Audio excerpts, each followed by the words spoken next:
Notre prochaine invitée, c'est Mme Gaëtane Corriveau, qui est politologue, formatrice, animatrice, conceptrice de projets au groupe Femmes. Ça fait beaucoup de titres. Bonjour Gaëtane. Bonjour Michel. C'est toujours un plaisir de te recevoir. Toujours. Je dis te parce qu'on se connaît tellement depuis tellement d'années, alors j'aurais de la difficulté à dire vous, me semble que ça m'éloignerait.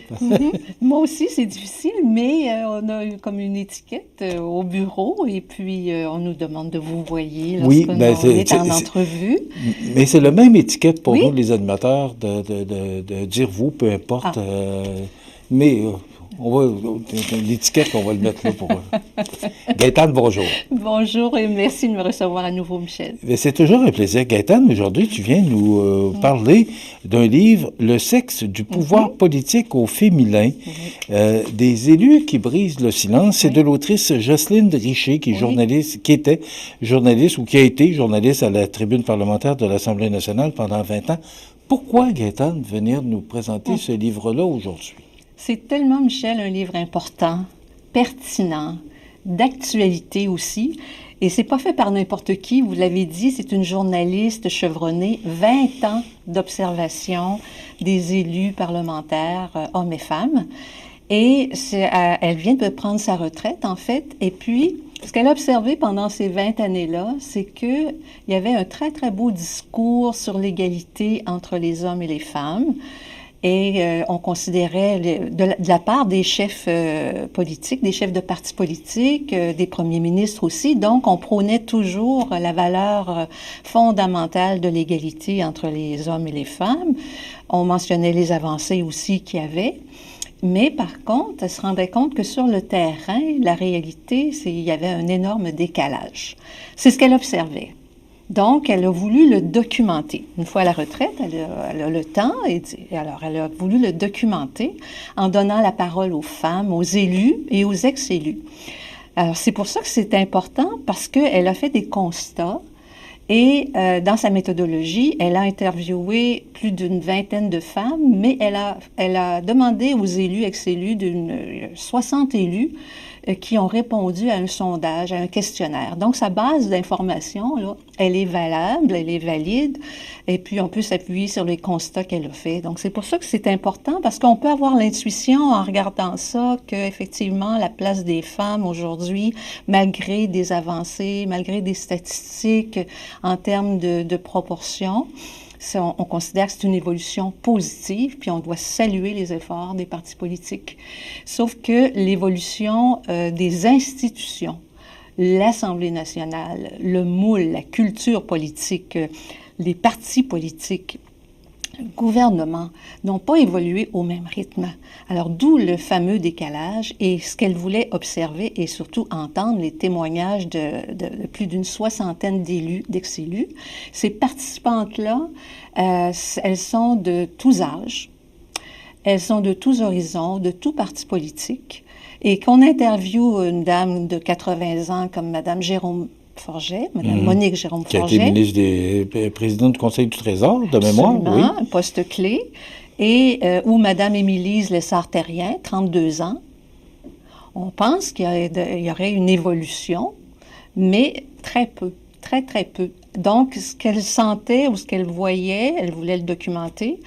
Elle a rencontré ces femmes-là, elle a fait des entrevues de plus d'1h30. C'est long, ça, 1h30, il y a du matériel là-dedans. Donc, à partir du moment où elle a eu les réponses à ces questionnaires et les informations dévoilées par les élus, les ex-élus via ces entrevues, elle avait un matériel pour pouvoir écrire son livre. Et vraiment, tout y passe là-dedans. Et si vous voulez savoir qui était parmi ces participantes-là, on en a une idée là, des 53 participantes qui ont répondu au sondage, puis de la vingtaine qui a répondu, qui ont été interviewées. Alors, les gros noms, on va parler des interviewées à 1h30, là. Mais si vous voulez, on pourra revenir à celles qui ont répondu au sondage. Dominique Anglade, Martine Biron, Joël Boutin, Sylvie Damour, Françoise David, Émilie Foster, Catherine Fournier, Lisa Froula, Ruba Gazal, Louise Arel, Véronique Yvon, Monique Jérôme Forget, Christine Labrie, Sonia Lebel, Isabelle Lecourt, Émilise Lessard-Terrien, Pauline Marois, Isabelle Melançon, Nathalie Normando, Marie-Ève Proulx, Marois Risky, Chantal Soucy. Alors là, c'est les femmes qui ont été interviewées, puis de la page précédente, on voit le sondage maison qui a été répondu par 53 femmes. Alors, elle ne prétend pas que c'est une recherche scientifique, là. Par contre, on peut s'appuyer sur ces données. Alors, c'est pour ça que c'est important de le ramener, surtout dans le contexte du départ prochain de Marois Risky, qui a annoncé ses difficultés de conciliation et puis qui partira elle ne se représentera pas. Et quand on regarde aussi tout ce qui se passe comme démission au niveau municipal, c'est important d'essayer de comprendre, mais pourquoi les femmes y vont et elles n'y restent pas? Qu'est-ce qui se passe? Plusieurs d'entre elles ne font qu'un mandat. Alors, c'est à questionner. Et puis, quand on parle de ce livre-là, c'est à lire. Puis moi, je le conseille. Vous pouvez le mettre sur votre liste de cadeaux de Noël, Michel. Oui. C'est un livre qui ne s'adresse pas juste aux femmes, là. Les femmes vont se lancer pour lire ça. C'est sûr que ça nous intéresse parce que c'est ce qu'on vit, c'est ce qu'elles vivent, les élus. Alors que les hommes, justement, si on a des hommes, et on en a, qui sont nos alliés, et même ceux qui sont peut-être pas au courant de tout ce qui se passe dans la condition féminine, des enjeux pour les femmes lorsqu'elles se lancent en politique, c'est à lire, je le recommande. Alors, on peut aller vers les explications de tout ça aussi, si vous le souhaitez, ou si vous voulez réagir, c'est le bon moment, après la méthode. Oui. Moi, je suis un peu surpris. Oui. Parce que, chaque fois qu'on vous invite, Gaétane, c'est qu'on parle justement oui. On parle de la femme au pouvoir. Nous, je sais pas comment... je regarde le conseil municipal de Montmagny. Oui. Il y a 4 femmes sur 6. Oui. Je regarde... vous avez parlé de Mme Fournier, qui est la mairesse de Longueuil. Il y a plusieurs mairesses maintenant au Québec. Mm-hmm. Je suis un peu surpris de voir qu'encore aujourd'hui, on parle de ça. Oui, oui. Je ne savais pas comment formuler ma question. Oui. Mais très bonne question. Je suis encore surpris de voir qu'on parle encore de ça aujourd'hui, en 2024, alors que, il me semble, et c'est ce qu'on ressent, il me semble, on voit Mme Harris, là, qui est en politique américaine, il me semble qu'on voit plus la femme à sa place. Et là, on arrive et on dit, non, c'est pas ça encore. Très bonne question. D'ailleurs, là, c'est une question qui m'amène au sous-titre « Le sexe du pouvoir, politique au féminin, : élus et ex-élus brisent le silence ». C'est quand même intéressant. Elle brise le silence et comme vous dites, pourtant, on les voit. Hein? On voit de plus en plus de femmes occuper des postes électifs, qu'elles soient comme mairesse, conseillère, députée, ministre. Par contre, il y a eu toute une omerta qui fait en sorte que vous avez dit les femmes au pouvoir. Elles ne sont pas au pouvoir. C'est là qui est l'enjeu. Le pouvoir, là, il est détenu par les hommes qui sont en poste la plupart du temps, les postes clés, les premiers ministres. Donc, on peut parler de Mme Marois qui a eu un poste de pouvoir. Valérie Plante. Valérie Plante, également. Et on voit qu'elle a parlé de manque d'énergie. Elle laissait la place parce qu'elle en se projetant pour le prochain mandat, elle ne voyait pas qu'elle pourrait donner autant qu'elle a donné pendant ses 2 premiers mandats. Elle sentait qu'elle n'aurait pas l'énergie. Donc, elle laisse la place. Ça, c'est au municipal. Mais là, si on revient au livre, elle brise le silence. C'est qu'il y a toute une omerta sur les obstacles. Alors, oui, c'est beau le discours de l'égalité, c'est dans les chartes, mais en réalité, souvent, je suis venue ici pour parler des obstacles systémiques et on y revient ici chapitre par chapitre. On les nomme le frein majeur, on ne sera pas étonné, c'est ce que Marois Risky a évoqué, c'est la difficulté de concilier le travail et la famille et la culpabilité, la très grande culpabilité des femmes qui sont déchirées entre justement leur rôle de mère, leur rôle de députée ou de ministre aussi. Certaines y arrivent si elles sont très bien entourées, D'autres, c'est plus difficile. Dans le cas de Mme Risky, on n'oublie pas que son conjoint, son mari, est également député. Oui, mais il lui a offert de se retirer. Oui, mais quel beau geste. Mais quand même. Quand même, Ouais, on le salue, et puis ça, c'est un allié. Alors, on le met dans la liste du GFPD, là, du groupe Femmes politiques et démocratie. M. Kelly, là, il est sur notre liste. Mais Gaétane, Oui. est-ce qu'on s'améliore? Oui, il y a de l'amélioration.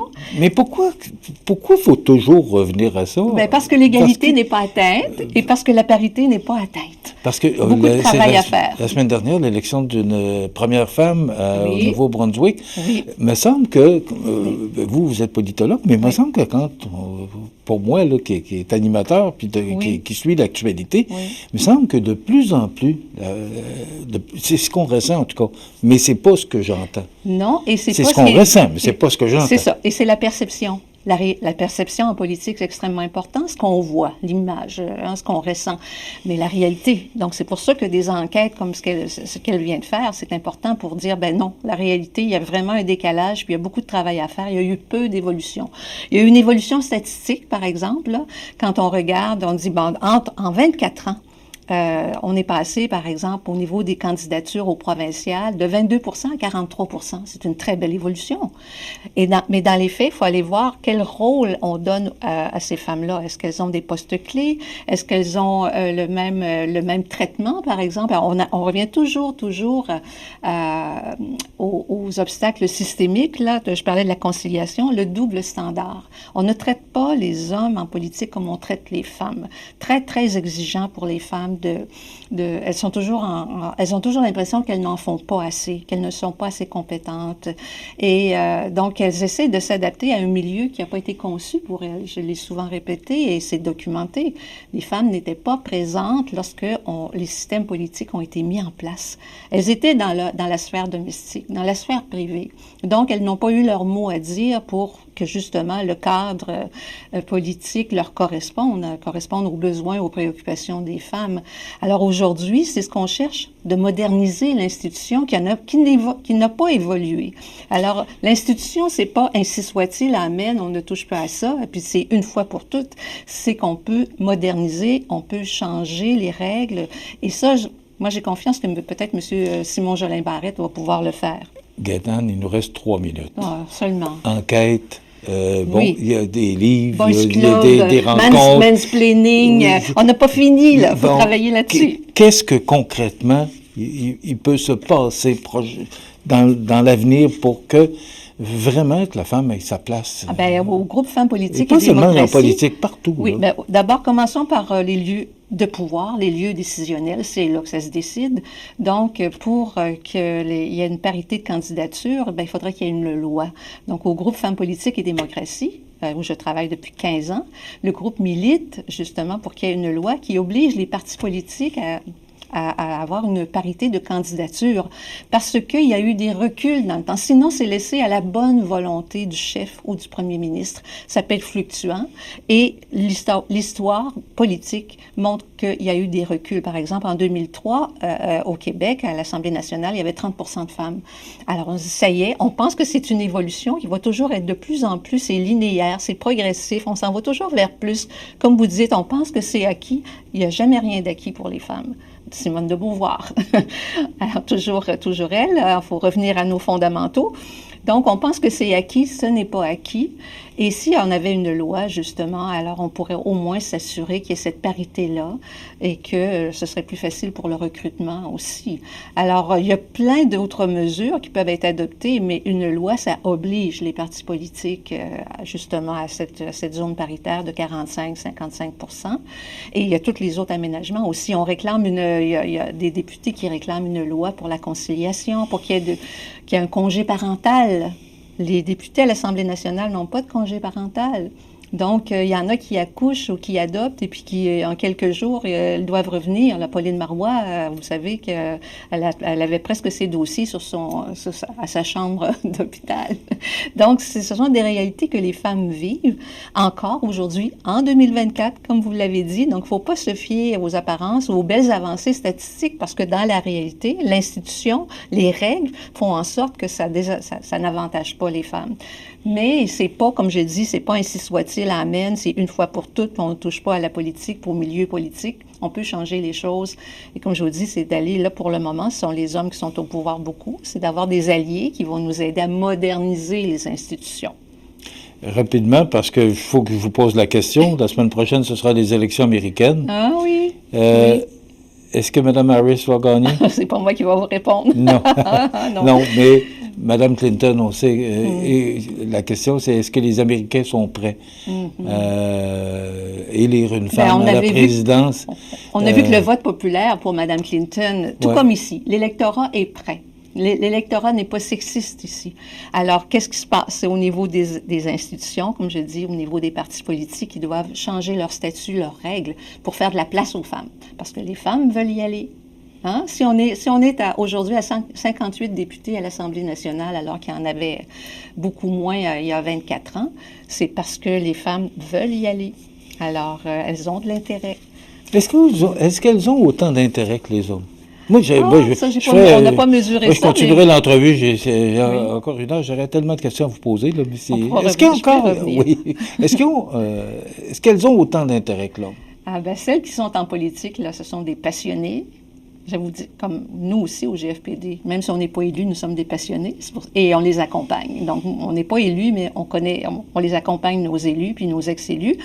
Donc, elles sont passionnées, beaucoup d'intérêt, et même lorsqu'elles ne sont plus en politique, elles continuent de suivre ça de très près. Alors, c'est ce que Mme Plante va sûrement faire, puis on la reverra peut-être à un autre palier. C'est ce qu'on souhaite. Oui, c'est ce qu'on pense. C'est ce qu'on souhaite ou c'est ce qu'on pense? Également.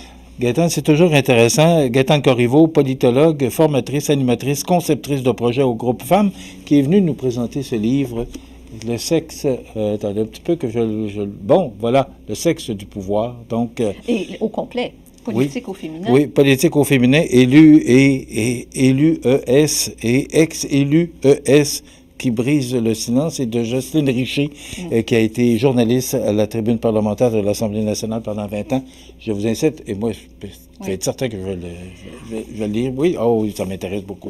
Merci beaucoup, Gaétane. C'est toujours intéressant. C'est moi qui vous remercie, Michel.